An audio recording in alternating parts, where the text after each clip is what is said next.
অপার রহস্যময় সমুদ্র মুহূর্তের মধ্যেই আমাদেরকে মুগ্ধ করে তোলে। এই সমুদ্রের মধ্যেই লুকিয়ে থাকে নানা ধরনের অজানা রহস্য, যেটা চাইলেই কখনো কেউ ভেদ করতে পারে না। আচ্ছা, কখনো যদি এই সমুদ্রই হিংস্র হয়ে ওঠে আর মানব সভ্যতাকে নিঃশেষ করে দিতে চায়, তখন মানুষ কি পারবে প্রকৃতির বিরুদ্ধে রুখে দাঁড়িয়ে বেঁচে থাকার জন্য লড়াই করে যেতে? বলছিলাম 2015 সালে রিলিজ হওয়া দ্য ওয়েভ মুভিটির কথা। মুভিটির IMDb রেটিং 6.7 আউট অফ 10 এবং রটেন টমেটোসে মুভিটি 83% ফ্রেশ রয়েছে। তাহলে চলুন শুরু করা যাক দ্য ওয়েভ মুভিটির এক্সপ্লেনেশন। তো গল্পটি শুরু হয় অ্যাম্বার সিটি নামক একটি শহরকে দেখিয়ে। এই শহরটি ছিল একটি সমুদ্রের কিনারায় অবস্থিত এবং এর চারিপাশ অনেক উঁচু উঁচু পাহাড় দিয়ে ঘেরা। কিন্তু বিভিন্ন হেলিকপ্টারের ল্যান্ডস্লাইডের কারণে পাহাড়গুলোর অনেক বড় একটি অংশ দিন দিন ধসে পড়ছে, যেটা এই শহরকে অনেকটাই ঝুঁকিপূর্ণ করে তুলছে। পরের দৃশ্যে আমরা ক্রিস্টিন নামক একজন ব্যক্তিকে দেখতে পাই। ক্রিস্টিন এখানকার একটি সংস্থাতে কাজ করে, আর তার কাজ হলো অ্যাম্বার সিটিতে থাকা পাহাড়গুলোর দেখাশোনা করা, অর্থাৎ এখানকার পাহাড়গুলোর পরিবর্তনের পরিস্থিতির খেয়াল রাখা, যাতে করে এখানে কোনো বড় ধরনের বিপদ না ঘটে। কিন্তু আজ ক্রিস্টিনের এখানে চাকরি করার শেষ দিন ছিল, তাই এই উপলক্ষে তার কলিগরা ছোট্ট একটি পার্টির আয়োজন করেছে। তারা সবাই মিলে পার্টিতে অনেক এনজয় করে। আর পার্টি শেষ হওয়ার পর ক্রিস্টিন তার বাড়িতে ফিরে আসে, যেখানে সে তার পরিবারের সঙ্গে বসে খাবার খাচ্ছিল। এখানে আমরা তার ওয়াইফ লিলি, বড় ছেলে জ্যাক এবং ছোট মেয়ে বেলাকে দেখতে পাই। আজ তারা অ্যাম্বার সিটি ছেড়ে অন্য একটি শহরে শিফট হতে যাচ্ছে, তাই তারা সবাই মিলে তাদের জিনিসপত্র গোছাচ্ছিল। কিন্তু ক্রিস্টিনের ছেলে জ্যাক এই শহর ছেড়ে কোথাও যেতে চাইছিল না, কারণ সে ছোটবেলা থেকে এখানে বড় হয়েছে। এদিকে ক্রিস্টিন তাদের সকল জিনিসপত্র গাড়িতে তোলে, আর কিছুক্ষণের মধ্যেই তারা শিফট হওয়ার জন্য সম্পূর্ণ প্রস্তুত হয়ে যায়। এমন সময় তাদের সঙ্গে তাদের পুরনো এক প্রতিবেশী দেখা করতে আসে, আর এখানে আমরা জানতে পারি যে লিলি এই শহরে আরো কিছুদিন থাকবে, কারণ সে এখানকার একটি হোটেল ম্যানেজমেন্টে কাজ করে। তাই ক্রিস্টিন একাই তার ছেলে মেয়েকে নিয়ে অন্য শহরে যাবে। কিছুক্ষণ পর ক্রিস্টিন তাদের সকলের কাছ থেকে বিদায় নেয় আর তার ছেলে মেয়েকে নিয়ে বেরিয়ে পড়ে। কিছু দূর যাওয়ার পর তারা একটি পাহাড়কে দেখতে পায়। ক্রিস্টিন এখানে লক্ষ্য করে দেখে যে এই পাহাড়টি যে কোনো সময় ধসে পড়তে পারে, আর যদি কোনোভাবে এই পাহাড়টি এখানকার সমুদ্রের মধ্যে ধসে পড়ে, তাহলে সেখানে প্রচুর পরিমাণে ঢেউয়ের সৃষ্টি হবে, আর সেই ঢেউয়ের ফলে এখানকার সমুদ্রে ভয়ানক কোনো সুনামির সৃষ্টি হতে পারে। তাই ক্রিস্টিন মনে করে বিষয়টি তাদের সংস্থায় জানানো উচিত, তা না হলে অনেক বড় ধরনের বিপদ ঘটতে পারে। তাই সে আবারও তাদের শহরে ফিরে আসে, আর সঙ্গে সঙ্গে সেই সংস্থাতে চলে যায় যেখানে সে চাকরি করত। সে জ্যাক এবং বেলাকে গাড়িতে বসিয়ে তাদের সংস্থার ভেতরে চলে যায়, আর এখানে সে কয়েকজন কর্মকর্তাকে সেই পাহাড়ের পরিস্থিতির ব্যাপারে জানায়। সে বলে যে কোনো সময় এই পাহাড়টি এখানকার সমুদ্রের পানিতে ধসে পড়তে পারে, আর এত বড় একটি পাহাড়ের ধসে পড়ার ফলাফল অনেক ভয়াবহ হতে চলেছে, কারণ এতে করে সুনামির সৃষ্টি হতে পারে। তাছাড়া ভূমিকম্প হওয়ারও সম্ভাবনা রয়েছে। তাই যত তাড়াতাড়ি সম্ভব আমাদেরকে শহরটি খালি করে দিতে হবে, তা না হলে অনেক বড় ধরনের ক্ষতি হয়ে যাবে। কিন্তু এখানকার কেউই ক্রিস্টিনের কথা সিরিয়াসলি নেয় না, তাই ক্রিস্টিন তাদের সবাইকে বিষয়টিকে খতিয়ে দেখার অনুরোধ করে। ক্রিস্টিনের অনেক অনুরোধের পর তারা সেই পাহাড়টিকে চেক করার সিদ্ধান্ত নেয়। তাই তারা ক্রিস্টিনের সঙ্গে তাদের একজন কর্মচারীকে সেখানে পাঠায়, আর কিছুক্ষণের মধ্যেই তারা একটি হেলিকপ্টারের মাধ্যমে সেখানে চলে যায়। সেখানে গিয়ে তারা দেখে এই পাহাড়ের মধ্যে বিশাল এক ফাটলের সৃষ্টি হয়েছে। তাই তারা বিষয়টি চেক করার জন্য সেই ফাটলের মধ্যে প্রবেশ করে।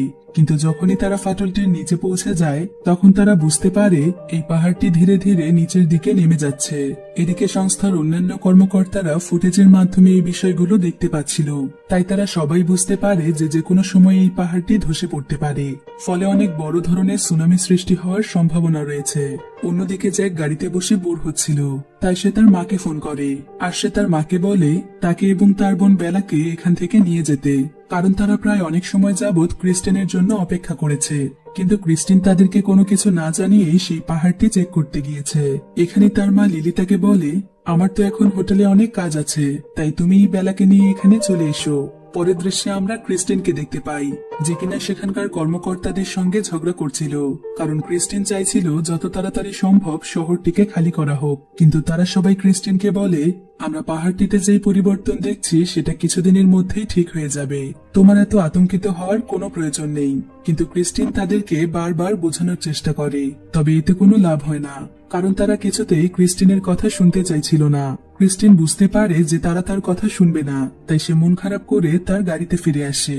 এখানে এসে সে একটি চিঠি পায় যেখানে লেখা ছিল, আমরা মায়ের কাছে যাচ্ছি। অর্থাৎ সে বুঝতে পারে জ্যাক এবং বেলা তার মায়ের কাছে গিয়েছে। তাই সে দেরি না করে লিলির হোটেলের দিকে রওনা হয়। আর খুব অল্প সময়ের মধ্যে সে সেই হোটেলে পৌঁছে যায়। এখানে তার ওয়াইফ লিলি তার সঙ্গে রাগ করে। সে ক্রিস্টিনকে বলে, তুমি বাচ্চাদেরকে একা রেখে কোথায় গিয়েছিলে? তখন ক্রিস্টিন বলে, আমার একটু জরুরি কাজ ছিল, আর আমি বুঝতে পারিনি যে এত দেরি হয়ে যাবে। এরপর সে লিলিকে সরি বলে, আর সে আবারও তার বাচ্চাদেরকে নিয়ে সেই শহরে যেতে চায়। লিলি তখন তার বাচ্চাদেরকে ক্রিস্টিনের সঙ্গে যেতে বলে, কিন্তু জ্যাক তার বাবার সঙ্গে যেতে চাইছিল না, কারণ সে এই শহরে আরো কিছুদিন থাকতে চায়। তাই সে তার মায়ের সঙ্গে এখানে থেকে যায়। ক্রিস্টিন তখন লিলি এবং জ্যাককেও তার সঙ্গে যেতে বলে, কারণ সে খুব ভালো করেই জানে যে এখানে থাকলে তাদের বিপদ হতে পারে। কিন্তু লিলি ক্রিস্টিনকে বলে, আমাদের জন্য কোনো চিন্তা করো না, কয়েকদিনের মধ্যে এখানে নতুন ম্যানেজার আসবে, আর তখনই আমি এই চাকরিটি ছাড়তে পারবো। তুমি বেলাকে নিয়ে সেখানে চলে যাও, এরপর আমি কয়েকদিনের মধ্যেই জ্যাককে নিয়ে সেখানে চলে যাব। ক্রিস্টিন কোনো উপায় না পেয়ে বেলাকে নিয়ে সেখান থেকে বেরিয়ে পড়ে। এরপর সেদিন রাতের বেলায় সমুদ্রে অনেক ঢেউয়ের সৃষ্টি হচ্ছিল। ফলে সেই সংস্থার দুজন কর্মচারী আবারও সেই পাহাড়ে চলে যায়, আর তারা আবারও সেই ফাটলটিকে চেক করতে থাকে। আসলে সেই ফাটলটিকে সেন্সর কেবলের মাধ্যমে যুক্ত করে রাখা হয়েছে, যেটা ধীরে ধীরে অনেক নরমাল হয়ে যাচ্ছে। এরপর সেই কর্মকর্তারা সেখান থেকে উপরে উঠে আসতে চায়, কিন্তু ঠিক তখনই সেই পাহাড়টি ধসে পড়তে শুরু করে। এমন পরিস্থিতিতে তাদের উপরে ওঠার কোনো চান্সই ছিল না, কারণ তাদের উপর অনেক বড় বড় পাথর পড়ছিল। দেখতে দেখতে সেখানে ভূমিকম্প শুরু হয়ে যায়, ফলে পুরো পাহাড়টি ধসে পড়তে থাকে, আর কিছুক্ষণের মধ্যেই তারা মারা যায়। এদিকে পুরো পাহাড়টি ধসে সমুদ্রের বুকে আছড়ে পড়ে, ফলে সেই সমুদ্রের মধ্যে তোলপাড় শুরু হয়ে যায়, আর ধীরে ধীরে সেখানে সুনামি সৃষ্টি হতে থাকে। এরপর কিছুক্ষণের মধ্যে একটি বিশাল আকৃতির ঢেউ শহরের দিকে যেতে শুরু করে। এদিকে সেই সংস্থার মানুষেরা বুঝতে পারে যে তারা ক্রিস্টিনের কথা না শুনে কত বড় ভুল করে ফেলেছে, কিন্তু এখন তাদের হাতে আফসোস করারও সময় নেই। যা কিছু করার তাদেরকে খুব তাড়াতাড়ি করতে হবে। তাই সঙ্গে সঙ্গে তারা শহরের ইমার্জেন্সি অ্যালার্ম অন করে দেয়। ফলে যত তাড়াতাড়ি সম্ভব এখানকার সকল মানুষ শহর ছেড়ে পালাতে শুরু করে। ক্রিস্টিন এবং তার মেয়ে গাড়িতে ছিল, কিন্তু শত শত মানুষের ছুটোছুটির কারণে রাস্তার মধ্যে প্রচুর পরিমাণে জ্যাম লেগে গিয়েছে। তাই ক্রিস্টিন কোনো উপায় না পেয়ে গাড়ি থেকে বের হয়ে তার মেয়েকে নিয়ে দৌড়তে শুরু করে। কিন্তু হঠাৎ করে সে রাস্তাতে একজন মহিলাকে দেখতে পায়, যার একটি পা দুটি গাড়ির মধ্যে আটকে গিয়েছে। তাই সে সেখান থেকে পালাতে পারছিল না। এদিকে সেই সমুদ্রের ঢেউ তাদের খুব কাছেই ছিল। তাই ক্রিস্টিন তার মেয়েকে সেই মহিলার স্বামীর কাছে দেয়, আর তাদেরকে সেখান থেকে পালিয়ে যেতে বলে, যাতে করে এখানে সুনামি চলে আসলেও তার মেয়ের কোনো ক্ষতি না হয়। এরপর সে অনেক চেষ্টা করে সেই মহিলাকে উদ্ধার করতে পারে, আর সে সঙ্গে সঙ্গেই তাকে নিয়ে দৌড়তে শুরু করে। কিন্তু সেই মহিলাটি তার পায়ে অনেক আঘাত পেয়েছিল, তাই সে ঠিকমতো দৌড়তে পারছিল না। এদিকে সমুদ্রের ঢেউ তাদের খুব কাছেই ছিল। তাই ক্রিস্টিন কোনো উপায় না পেয়ে সেই মহিলাকে নিয়ে একটি গাড়িতে বসে আর সিট বেল্ট লাগিয়ে গাড়ি চালাতে শুরু করে। কিন্তু সেই সমুদ্রের ঢেউ এতটাই তীব্র ছিল যে মুহূর্তের মধ্যে সেখানকার সবকিছু পানির নিচে তলিয়ে যায়। এমনকি ক্রিস্টিন এবং সেই মহিলাও পানিতে ডুবে যায়। এখানে ক্রিস্টিন কোনো মতে বেঁচে গেলেও সে সেই মহিলাকে বাঁচাতে পারে না। এতে সে অনেক কষ্ট পায়। তাছাড়া নিজের পরিবারের জন্য তার অনেক চিন্তা হচ্ছিল। তাই সে কোনো মতে রাস্তায় চলে আসে। সে নিস্তব্ধ হয়ে সামনের দিকে এগিয়ে যাচ্ছিল, কারণ তার মনে একটি শঙ্কা ছিল যে সে তার পরিবারকে আর দেখতে পাবে কিনা। কিন্তু কিছুক্ষণ পর সে রাস্তাতে তার মেয়েকে দেখতে পায়। ফলে সে অনেক খুশি হয়ে তার মেয়েকে জড়িয়ে ধরে কান্না করতে থাকে। এরপর সে তার মেয়েকে বলে, আমি তোমার মা এবং ভাইয়াকে উদ্ধার করতে যাচ্ছি, তাই ততক্ষণ পর্যন্ত তুমি তোমার আঙ্কেলের সাথে থাকো। আমি খুব শীঘ্রই তোমার মা এবং ভাইয়াকে নিয়ে ফিরে আসবো।